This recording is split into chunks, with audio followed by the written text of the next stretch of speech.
नमस्कार दोस्तों। अब 11वीं राशि जो बनती है वो कुंभ राशि बनती है। और कुंभ राशि के जो स्वामी होते हैं वो शनिदेव होते हैं। और कुंभ राशि जो रिप्रेजेंट करती है वो आपकी इच्छा शक्ति, सोशल लाइफ और लाभ इत्यादि को रिप्रेजेंट करती है। तो आज हम बात करेंगे कुंभ लग्न की।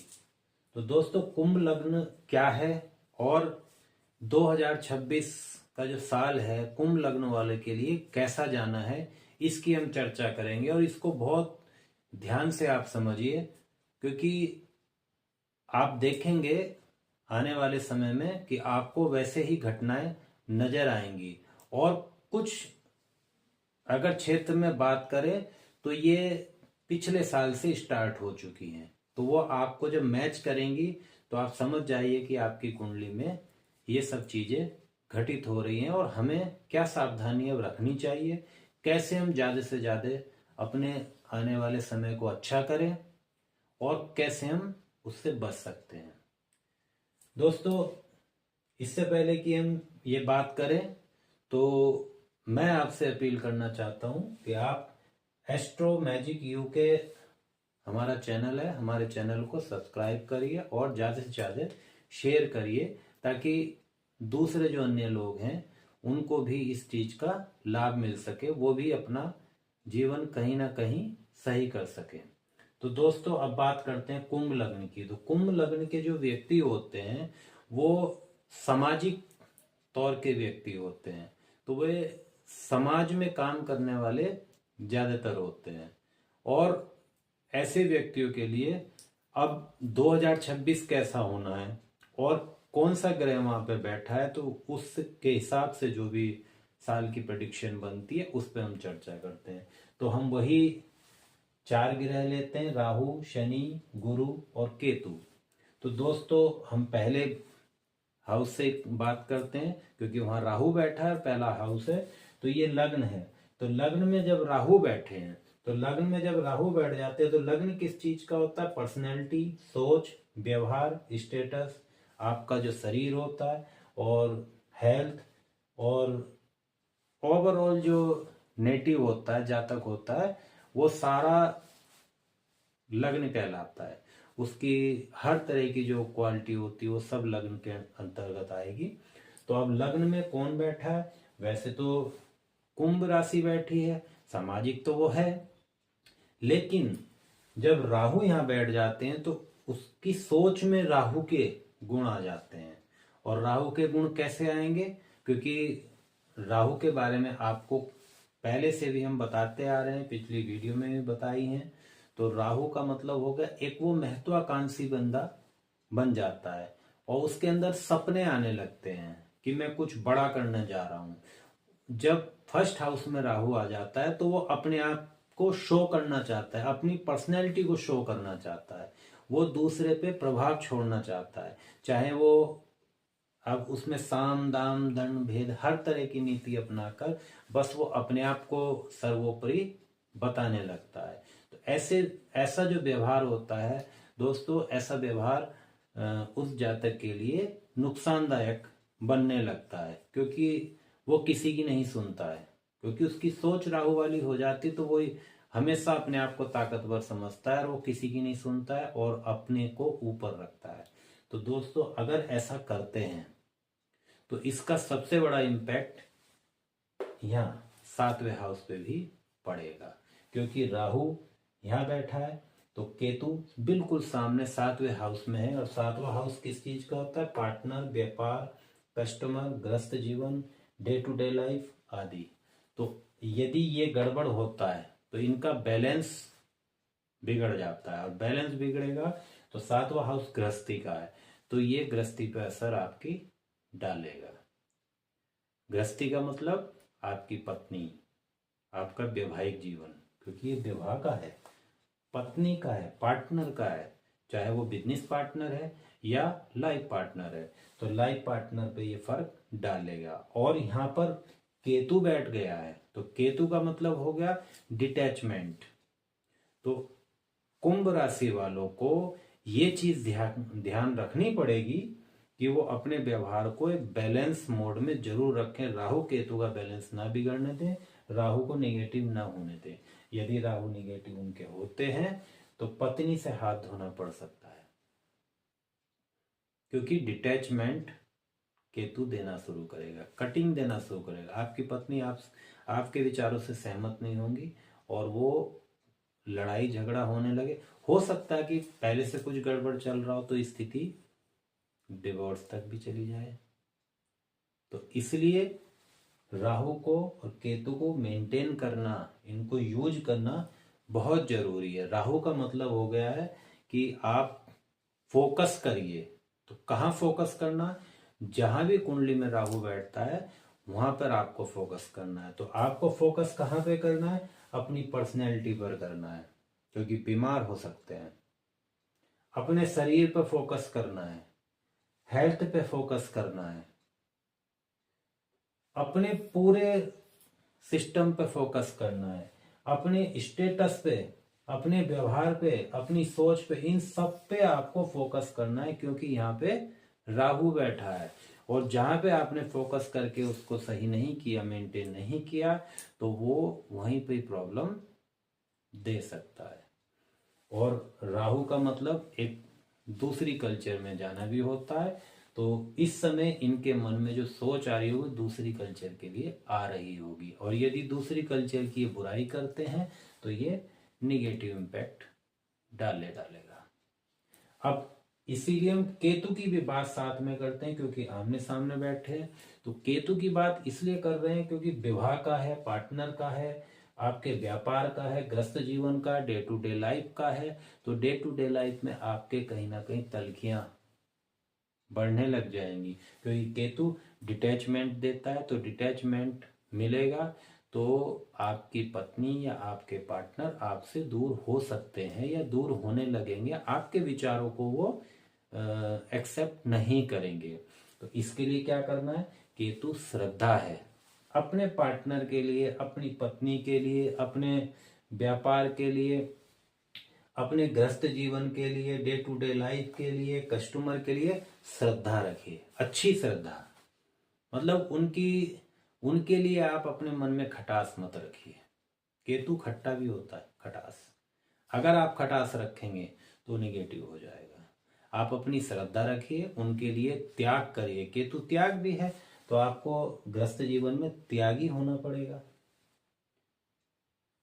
लेट गो वाली आपको अपने अंदर वो रखनी है कि भाई जाने दो यार, पार्टनर कुछ कह रहे हैं, कोई बात नहीं है, चलता रहता है, डे टू डे लाइफ है, कभी ऊपर कभी नीचे होता। तो इस तरह की आपको रखनी जरूरी है। अगर नहीं रखेंगे तो ये बैलेंस बहुत कम बना पाते हैं। और मैं आपको एक बड़े दावे से एक बात बोलने जा रहा हूं कि मैंने बहुत सारी कुंडलियां देखी हैं। तो जितनी भी कुंडली ऐसी होती हैं कि राहु यहां बैठा है और केतु यहां बैठा है, या केतु यहां बैठा है, राहु यहां बैठा है, उन लोगों के बहुत ज्यादा केस ऐसे आते हैं कि उनकी ग्रस्त जो मैरिज लाइफ है वो अच्छी नहीं चलती है, क्योंकि ये दोनों एक दूसरे की सोच के, ये आपकी पत्नी की सोच, ये आपकी सोच, या ये आपकी पत्नी की सोच, ये आपकी सोच, दोनों की सोच में एकदम विपरीत हो जाता है, और जिसकी वजह से ये ग्रस्त जीवन चलाना बहुत मुश्किल हो जाता है। तो कब ठीक हो सकता है? जब आपकी पत्नी केतु का काम करे, या आपका पार्टनर, अगर ये फीमेल चार्ट है तो यहाँ पति आ जाए, और अगर ये मेल चार्ट है तो यहाँ पत्नी आ जाए। तो ये केतु को यूटिलाइज करें। यूटिलाइज करने का मतलब हो गया केतु का काम कर रहे हैं, सिलाई, कढ़ाई, बुनाई, कोई कटिंग, या प्रकृति का कुछ काम कर रहे हैं, खेती वगैरह का कुछ काम कर रहे हैं, या स्पिरिचुअल कोई काम कर रहे हैं, मेडिटेशन कर रहे हैं, या ज्योतिष का काम कर रहे हैं, या रिसर्च का काम कर रहे हैं, सर्जरी का काम कर रहे हैं। बहुत सारे काम है केतु के। तो इनमें से कोई काम उनकी पत्नी को या उनके पति को करना पड़ेगा। अगर वो नहीं करेंगे तो ये डिटैचमेंट बना सकता है। तो इसलिए इनको ये बहुत संभल के रहना है कि तलाक की नौबत न आए। अब दोस्तों हम बात करते हैं गुरु की। तो गुरु कहाँ पर बैठे हैं? गुरु बैठे हैं आपके 5वें हाउस में। तो 5वां हाउस किसका होता है? संतान का, बुद्धिमत्ता का, पूर्व पुण्य कर्म का, पढ़ाई का, सलाह का, स्किल का, प्यार का, गैम्बलिंग का, इष्ट देव का और गुड हेल्थ आदि। तो 5वां हाउस बहुत इंपॉर्टेंट होता है, क्योंकि हम मनुष्य हैं, मनुष्य का कोई भी जीव हो तो उनके लिए सबसे पहले जो आगे आते हैं वो संतान उद्देश्य होता है। तो संतान की जगह पे गुरु बैठे हैं तो अच्छा है, बुरा नहीं है, क्योंकि एक ब्लेसिंग मिले। लेकिन यहाँ पे राहु उनके ट्राइन में बैठे हैं 3, 7, 11। तो राहु जब बैठे हैं तो अगर आपने राहु को निगेटिव किया तो ये गुरु कहीं ना कहीं निगेटिव हो जाएंगे, और अगर ये निगेटिव होते हैं तो आपकी संतान के लिए समस्या आएगी। आपकी किस में समस्या आएगी? गुड हेल्थ में। आपकी हेल्थ गड़बड़ आ जाएगी। या आप गैम्बलिंग कर सकते हैं, कोई जुआ, सट्टा, शेयर मार्केट इस तरह का कर सकते हैं, उसमें आप जा सकते हैं। आपके इष्ट देव आपका साथ नहीं देंगे, या आप किसी प्रेम में, अफेयर में पड़ सकते हैं, वहां भी आपको गड़बड़, क्योंकि राहु साथ में आ रहा। तो आप अनैतिक, अनैतिक का मतलब किसी आउट ऑफ कल्चर, जो आपके कहीं भी किसी तरह मैच नहीं है, कल्चर से अलग है, ऐसे प्रेम में पड़ सकते हैं। तो इस चीज का भी आपको ध्यान रखने की जरूरत है।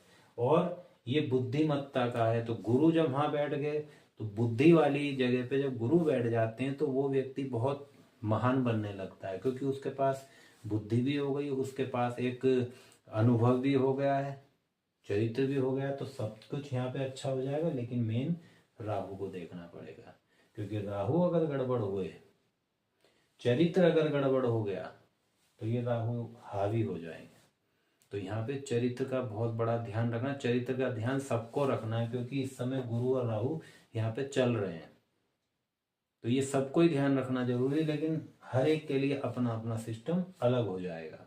ये पढ़ाई का भी है, तो यहाँ गुरु बैठ गए तो पढ़ाई में भी कोई दिक्कत नहीं है, पढ़ाई बहुत अच्छी हो सकती है, सारी चीजें अच्छी हो सकती हैं, हेल्थ भी अच्छी हो सकती है। शर्त यह है कि राहु को, केतु को, गुरु को, इनको सबको आप मेंटेन करिए, आप इनके काम करिए, क्योंकि ये सलाह का भी है, इष्ट देव का भी है। अपने इष्ट देव की पूजा करिए, इष्ट देव को याद करिए, उनको धन्यवाद करिए। और ये सलाह का है, आप सलाह लीजिए। अगर आप कुछ पढ़े हुए अच्छे हैं, सलाह देने लायक हैं, तो आप दूसरों को सलाह भी दीजिए, उसका काम भी आप बहुत अच्छा कर सकते हैं। इसके अलावा पढ़ाने का काम भी कर सकते हैं, क्योंकि गुरु यहाँ बैठे हैं और बुद्धि का ये हाउस है, पढ़ाई का भी है। तो यहाँ पे पढ़ाने का काम भी आप कुछ कर सकते हैं या खुद पढ़ सकते हैं। तो इस चीज में आपको यहाँ पे काम करने की जरूरत है। अब हम बात करते हैं शनिदेव की। तो शनिदेव कहाँ आ गए? सेकंड हाउस में। सेकंड हाउस क्या होता है? आपकी वाणी हो गई, परिवार, कुटुंब और संस्कार और बचत, भोजन, धन, गला इत्यादि। अब जब शनिदेव यहाँ पे सेकंड हाउस में बैठ गए हैं तो सबसे पहली बात ये आ जाती है कि शनिदेव कहते हैं ईमानदारी, सच्चाई, टाइम पंक्चुअलिटी, जिम्मेदारी, ड्यूटीज। तो सबसे पहले ड्यूटीज आपकी कहाँ बन जाती है? आपके कुटुंब के लिए बन जाती है, आपके परिवार के लिए बन जाती है। तो आपको अपने परिवार की ड्यूटी पूरी तरह निभानी है। आप उनकी जिम्मेदारियों को सहर्ष उठाकर जिम्मेदारियों को पूरा करिए और टाइम दीजिए। यदि आप यहाँ पे टाइम नहीं देंगे तो टाइम तो आपको देना पड़ेगा, लेकिन कैसे देंगे? वो निगेटिव तरीके से टाइम देना पड़ जाएगा। तो इसलिए निगेटिव ना दे के हम पॉजिटिव टाइम दें तो ज्यादा अच्छा है। और वाणी आपकी एकदम अच्छी होनी चाहिए, आपकी वाणी से किसी को भी हर्ट नहीं होना चाहिए, क्योंकि शनिदेव यहाँ बैठे हैं, शनिदेव न्याय कारक होते हैं। तो शनि की एक खासियत सबसे अच्छी ये होती है कि वो आपका न्याय भी अपने हिसाब से करते रहते हैं, अपने जैसे शनि चलते हैं वैसे ही न्याय करते रहते हैं।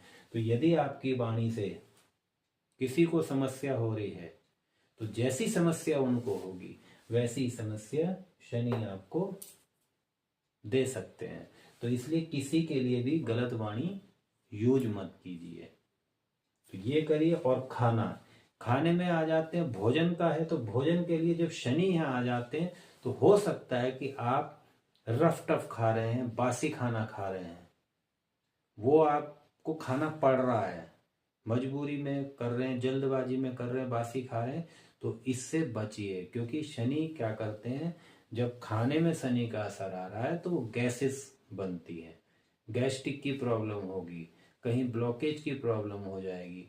तो इसलिए खाने पे भी आपको विशेष ध्यान रखना है, बासी खाने से बचिए, अच्छा पौष्टिक और ताज़ा खाना खाइए और अपनी कल्चर का अच्छा खाना खाइए, तो बहुत ज़्यादा फायदा देगा। अब ये आ जाता है बचत और धन का भी है।